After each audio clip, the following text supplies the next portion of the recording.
2022년에 발발한 러시아의 우크라이나 침공과 곧이어 지난 10월에 발생한 이스라엘과 팔레스타인 무장정파 하마스 간의 무력 충돌로 인해 세계 경제가 엄청난 타격을 입고 있습니다. 특히 유럽과 중동에서 벌어진 이 같은 무력 분쟁은 결과적으로 세계 각국의 에너지 공급망에도 큰 타격을 가하고 있습니다. 실제로 올 겨울 막대한 에너지 사용이 예상되는 유럽연합에서는 중동에서 벌어진 설상가상의 위기로 인해 천연가스와 원유 등 에너지 가격이 천정부지로 치솟자 가격 상한제 연장을 검토할 만큼 심각한 상황을 마주하고 있습니다. 그런데 이 상황에서 우리가 눈여겨볼 것은 에너지 위기로 인해 유럽 각국이 경제적으로 크게 곤혹스러운 상황에 직면하고 있는 것과 달리 한국은 중동 국가들과 그동안 진심 어린 경제동맹을 구축한 덕분에 에너지 위기를 슬기롭게 대처하고 있다며 유럽 주요 매체들의 감탄과 부러움 섞인 반응이 연일 끊이질 않고 있다는 점입니다. 이와 관련해 그리스의 해운 매체로 잘 알려진 헬레닉 쉬핑 뉴스는 그동안 한국이 아랍에미리트와 카타르 그리고 사우디아라비아를 상대로 긴밀한 동맹 관계를 구축한 덕분에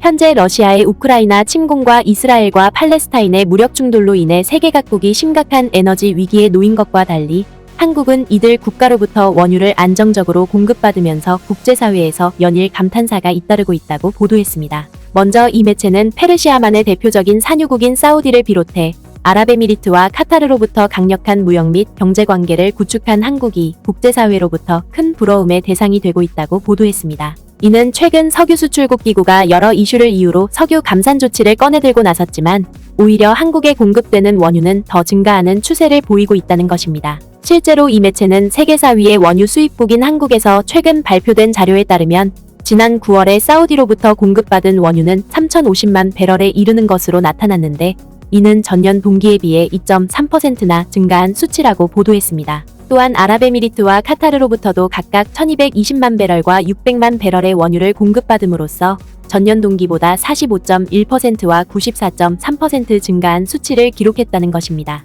석유 수출국 기구와 그 동맹국들은 원유 생산량 수준을 통제하고 제한하려는 확고한 입장을 유지하고 있지만 주요 중동 생산국들은 동아시아 고객의 수요와 요구사항을 존중하고 있으며 사우디 아람코와 아부다비 국영석 유회사는 한국의 구매자를 위해 매월 정기 공급 계약을 지속적으로 이행하고 있다. 세계 석유 시장과 언론은 석유 수출국 기구 플러스의 감산과 이스라엘 전쟁의 과잉 반응에 왔다. 사실 이곳 극동 지역의 정유 기업들은 공급에 대한 우려가 거의 또는 전혀 없다. 왜냐하면 중동의 대형 석유 생산 기업들이 아시아 고객을 높이 평가하고 존중하고 있기 때문이다. 실제로 이 매체는 사우디와 아랍에미리트를 비롯해 카타르 당국에 이르기까지 페르시아만의 이들 산유국이 향후에도 한국에 안정적으로 원유를 공급하기 위해 매우 적극적인 움직임을 보이고 있다고 보도했습니다. 이는 당장 미국의 S&P 글로벌이 조사한 바에 따르면 이미 사우디 아람코는 한국의 안정적인 원유 공급을 위해 11월 선적분의 상당량을 한국에 배정했고 아부다비 석유공사 또한 마찬가지로 12월 원유 선적분의 상당 부분을 한국에 할당했다는 것입니다. 따라서 이 매체는 중동 산유국들이 그동안 한국과의 동맹 구축에 남다른 애정을 과시함으로써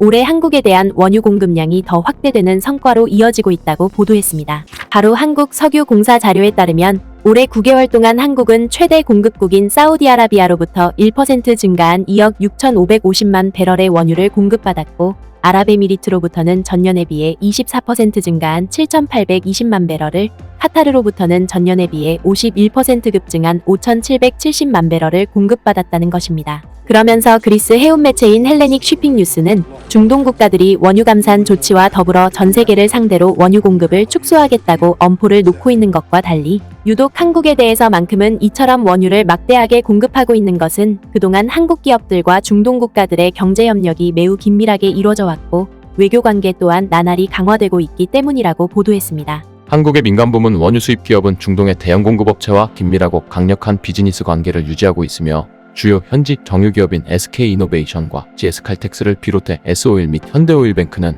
매월 거래 주기마다 페르시아만 원유를 충분히 확보하는 데 성공하고 있고 한국의 지속적인 석유 유입을 강화하기 위해 국가 차원의 노력도 이뤄지고 있다. 특히 이 매체는 한국석유공사가 지난달에 아람코와 공동재고관리 계약을 체결함으로써 사우디에서 생산된 530만 배럴의 원유를 한국에 저장할 수 있게 됐다고 보도했습니다. 또한 이 매체는 한국의 산업통산자원부는 여기에 더해 중동산 원유를 효율적으로 공급받을 수 있도록 사우디와 쿠웨이트를 비롯해 아랍에미리트와 카타르 등 중동의 6개국이 가입한 걸프협력회의와 자유무역협정 체결을 진행하고 있는데 이 협정이 체결될 경우 그동안 걸프협력회의에서 수입되는 원유에 부과해왔던 3%의 관세가 폐지됨으로써 보다 저렴한 가격으로 원유를 공급받게 될 것이라고 전망했습니다. 따라서 이 매체는 오늘날 격렬하게 전개되고 있는 신냉전 구도에서 사우디와 아랍에미리트를 비롯한 중동 국가들이 자국의 생존을 도모하고 경제와 안보를 강화하기 위해 독자적인 외교 노선을 구축하고 있는 가운데 이를 위한 확실한 대안으로 한국으로부터 방산무기를 대규모로 도입하는 것을 넘어